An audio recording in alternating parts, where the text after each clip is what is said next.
News. I'm live outside the French embassy as the capital pauses to remember the victims of the Paris attacks.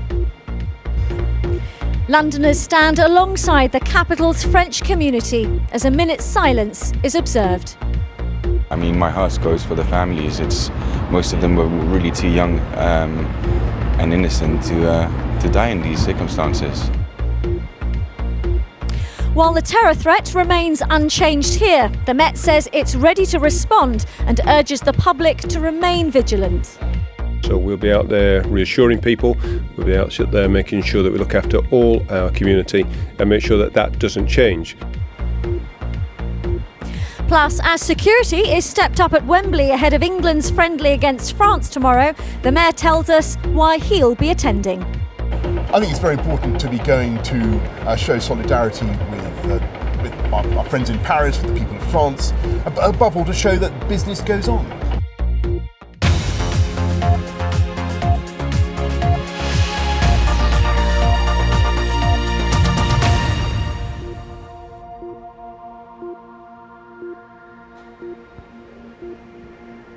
Good evening and welcome to a special programme. You join me live outside the French embassy, which, if you just take a look behind me, has become a focal point for tributes to those who lost their lives in the Paris attacks.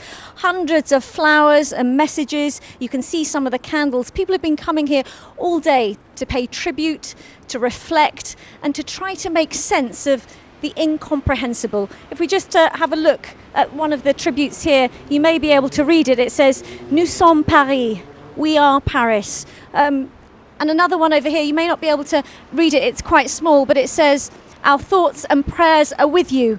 Vive la France, rest in peace."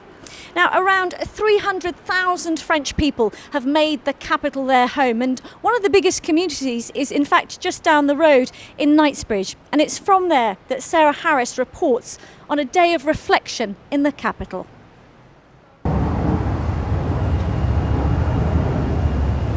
Quiet in the centre of one of the busiest cities in the world.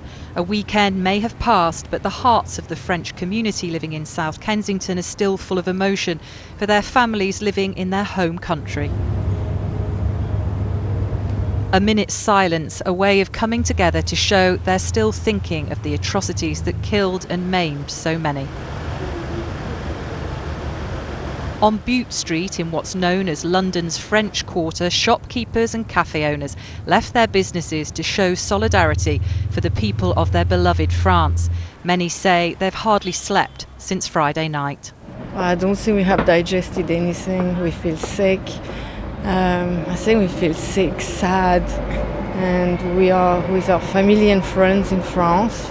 We support them. Many here say they have no political thoughts today. They're just praying for peace. Just thinking, stop the wars. Stop the wars. Too many dead. Don't kill. Don't kill. Don't kill. Matthew Provost owns the Raison d'Etre Cafe, a meeting place for people to share their feelings. My heart goes for the families. Most of them were really too young and innocent to die in these circumstances in a country like France. And it wasn't just the French community struggling to make sense of what's happened. After a weekend of tears, Amanda Wyatt from East Putney felt compelled to make her way to the French embassy. I just wanted to come and do something and to not sit at home feeling completely useless, and to just pay my respects to the poor young people that just were having fun on a weekend and just out for a good night out, and the worst thing possible happened. There's been anxiety too. Extra security guards have been brought in to the French school in South Kensington, a precaution for parents who believe the French community could be a target in London. You cannot put a face to these attackers, so we have to be vigilant with everyone, young, old, male, female, black, white. We have to make sure everyone's actually searched while they're coming into the building.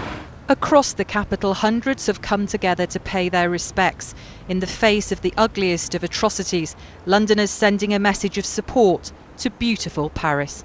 Sarah Harris, BBC London News.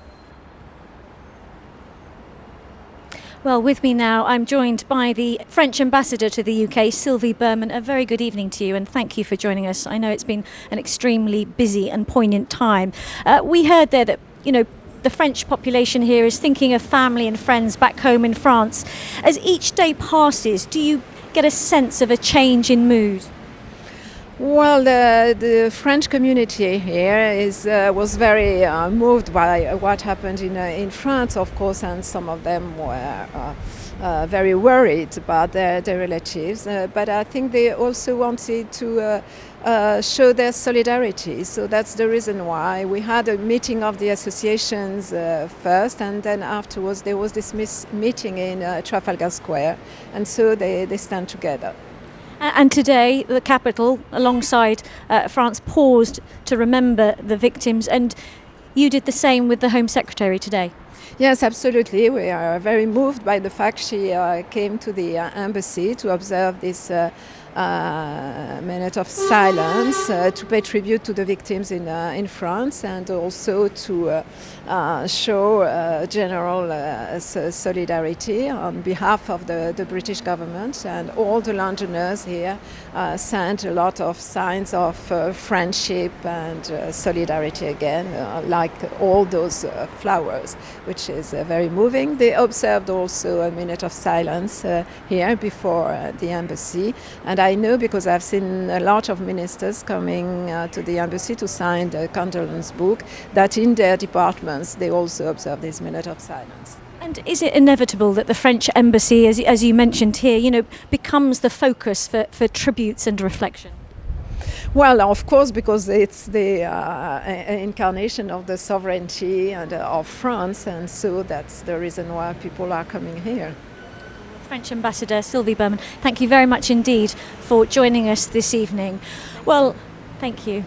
Well, whilst we can empathise and totally understand how the people of Paris are feeling, because it was 10 years ago that those terrorist attacks came to London on the day of 7/7. But in terms of security, the terror threat does remain unchanged. So what has changed for us here in London? Let's cross to Scotland Yard and our Home Affairs correspondent Nick Beak. Nick, what are the Met saying to you? Well, Riz, tonight the head of counter-terrorism at Scotland Yard has appealed to Londoners to be vigilant and also to report anything they see which they think is suspicious. That, of course, is a message we hear many times, but it does take on added significance in light of what happened on Friday night. The police have said that they will review security, and where it's appropriate there will be more officers on the streets and in busy places. I think the most vivid illustration of that will come tomorrow when England play France at Wembley. We're told there will be armed police at that match. But today I've been looking at how the events of Friday night in Paris, how that could have an impact on security and policing here in London.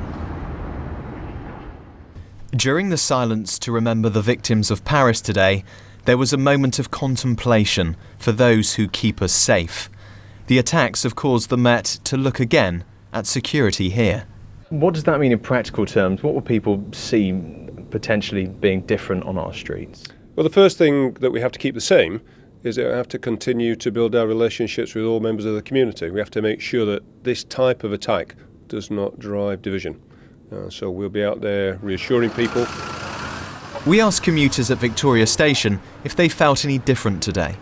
More nervous, I suppose. More apprehensive of coming up, using the city, travelling to and from work. A lot of people are being observant, being on the train and that.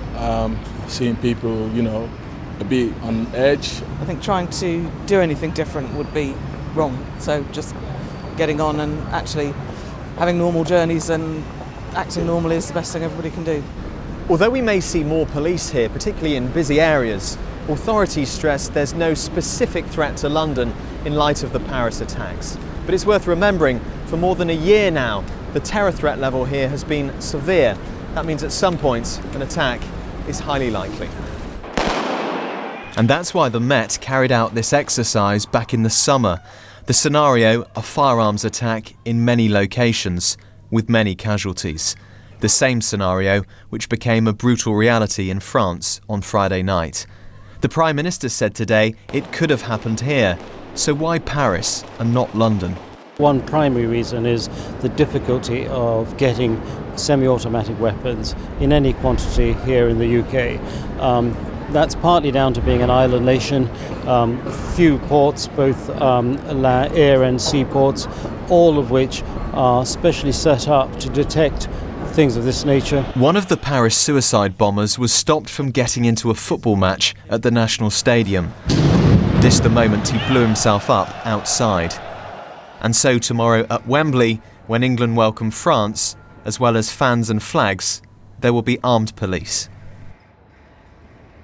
And we can pick up on what might be the picture tomorrow night at Wembley, and that's because the man in charge of policing it is with us here tonight, Deputy Assistant Commissioner Peter Terry. Thanks for your time. If people are going to Wembley tomorrow night, how different will it be from a normal game? They'll see more police officers. When they arrive into central London at the termini, they'll see police officers. They'll see some police officers who are armed at those termini from British Transport Police and from the Metropolitan Police Service. When they arrive at Wembley, what they will notice quite unusually on this occasion is there will be armed police officers on the footprint on foot. They'll see additional dogs, they'll see additional horses, and they will see a larger number of police officers. Those police officers are there to protect them. Why aren't you say they're there to protect? Is there a direct threat to this game? I'm not aware of any direct threat to this game. But what I don't understand at this moment, and what we don't understand, is the exact attack methodology that took place at the Stade de France. We haven't had time to analyse that, so we've decided to adopt a posture which will allow us to maximise the safety of the public and the people attending this event tomorrow night. If you haven't had a time to look exactly at what happened in Paris, some people might say the best way to protect the public would be to ask for it to be postponed. You're not going to do that? Of course we're not. We've lived with the threat of terrorism in London for many years, as have many major cities around the world. But what we don't do is we don't give in to terrorists. It's duty bound on the people of London and for the Metropolitan Police Service to support people in France during this very, very difficult time. And one of the ways we can do that, and one of the ways we can offer that support, is providing a safe environment for the French team to play their football in. Now, yours is an interesting job and also one with a large degree of responsibility because you also look after other big-scale events in London. Has something changed since the events of Paris on Friday night? Will we see armed police at other big events in the coming weeks and months?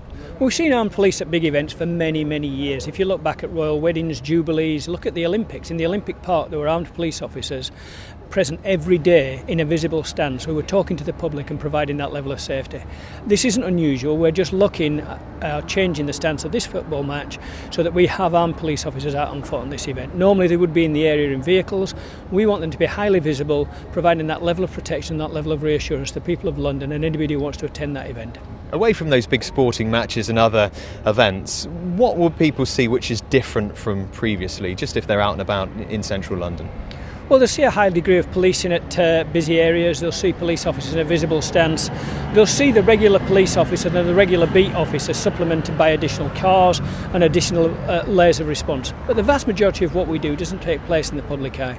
Those are the visible officers. But as you would expect, the Metropolitan Police Service, together with City of London police officers, British Transport Police and the Security Service, work extremely hard all the time to try and ensure London is a safe place. OK, Deputy Assistant Commissioner Peter Terry, many thanks for your time with us this evening. And I can also tell you is that the Duke of Cambridge, Prince William, has said that he will be attending the football match at Wembley tomorrow. He said he wants to be there, and that is a sign of solidarity with the French, but also it's a message he wants to send out.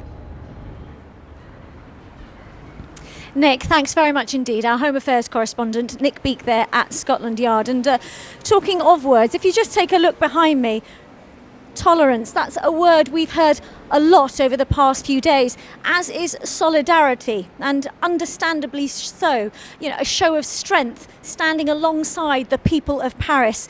And to that end, as we heard Nick mentioning about Wembley there, the Mayor of London has tonight said he will be attending that England-France international friendly, as he said, to show solidarity with Paris.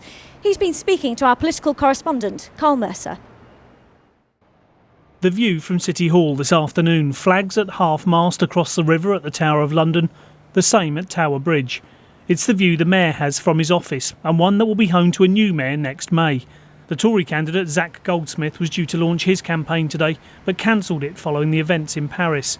Events there, he says, throw a sharp focus on reports that police funding could be cut in next week's comprehensive spending review. I've had discussions with ministers. I'm absolutely determined that we protect counter-terrorism funding in London. It would be insane to do otherwise. But it's not just counter-terrorism funding, it's police funding generally. Neighbourhood policing is a really important part of this. So I hope we'll be able to have that discussion before the CSR in a couple of weeks' time. It's a view shared by his Labour rival, who was campaigning in Oxford Street today. The Bobbies and the Beat speak to Londoners, get the intelligence that keeps us safe. And I'm afraid these cuts will lead to fewer police officers and our city being less safe. We need to make sure that George Osborne and Theresa May don't get away with reducing police officers, which will make our city less safe. Funding, says the man currently in the job, has been top of his list in discussions with government. Have you had those guarantees from either Theresa May or David Cameron that the Met's budget will be protected?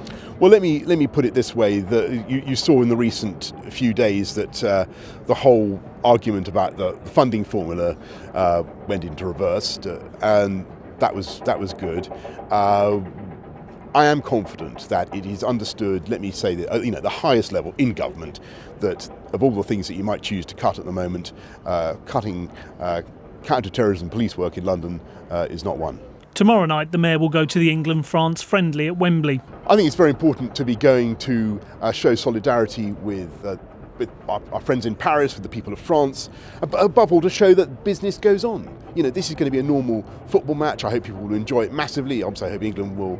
Well, what's the right thing for England to do at this juncture? I'm afraid we've got to play. They've got to play their guts out and play as they normally would. That's the answer. We'll find out next week what the government is going to do when it comes to funding London's police. Carl Mercer, BBC London News.